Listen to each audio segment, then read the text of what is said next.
स्वातंत्र्य संग्रामाच्या त्या काळात काँग्रेसची अधिवेशनं म्हणजे केवळ मोकळ्या आभाळाखाली किंवा छताखाली होणारे राजकीय कार्यक्रम नव्हते, तर ही अधिवेशनं म्हणजे स्वातंत्र्य संग्रामाचा पाया होती. या अधिवेशनांनी देशाच्या एकतेला कायम ठेवले आणि मोठ्या आंदोलनांमध्ये जनतेचा सहभाग सुनिश्चित केला.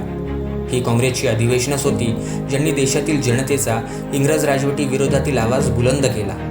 1921च्या अहमदाबाद अधिवेशनात देशबंधू चित्तरंजन दास यांना अध्यक्ष म्हणून निवडण्यात आले. मात्र ते तुरुंगात असल्याने हाकीम अजमल खान यांनी या अधिवेशनाचे नेतृत्व केले. या अधिवेशनात असहकाराच्या संकल्पांना पुन्हा मजबूती देण्यासोबत सविनय कायदेभंगाचे आयोजन आणि महात्मा गांधींना एकमात्र कार्यकारी अधिकारी बनवण्याचा प्रस्ताव पारित करण्यात आला. 1922 साली चित्तरंजन दास यांच्या अध्यक्षतेत गयामध्ये झालेल्या अधिवेशनात बहिष्काराचे धोरण कायम ठेवत कामगार संघटनांच्या गठनासारखे प्रस्ताव पारित करण्यात आले. 1923 मौलाना अब्दुल कलाम आझाद यांच्या अध्यक्षतेत दिल्ली अधिवेशनातच अखिल भारतीय खादी मंडळाची स्थापना करण्यात आली आणि खादीचे उत्पादन तसेच वापर वाढवण्याचा आणि विदेशी कपड्यांवर बहिष्कार टाकण्याचा प्रस्ताव पारित करण्यात आला. या अधिवेशनातच सविनय कायदेभंग आंदोलनासाठी समिती बनवण्यात आली. या व्यतिरिक्त पंडित नेहरू आणि नेताजींना सहभागी करत संविधान संशोधनासाठीही एक समिती बनवण्यात आली.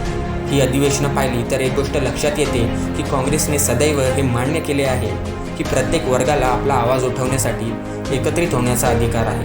काँग्रेसने कधीच कामगारांचा आवाज दाबला नाही, उलट तो मजबूत केला, त्यांना अधिकार दिला आणि कामगार हिताचे कायदे केले.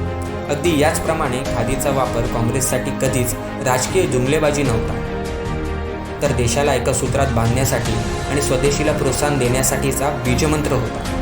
काँग्रेस सदैव देशाच्या एकतेसाठी समर्पित राहिली आहे आणि देशाच्या स्वातंत्र्याचा देखील हाच मूलमंत्र राहिला आहे. देशाच्या अखंडतेने आणि एकतेने भिंत बनून नेहमीच देशविरोधी शक्तींपासून देशाचे संरक्षण केले आहे. आज तीच भिंत तोडण्याचा प्रयत्न केला जातोय. या प्रयत्नांना हाणून पाडणे ही आपल्या सर्वांची जबाबदारी असून आपण एकजुटीने राहूनच देशविरोधी शक्तींचा पराभव करू शकतो. जय हिंद.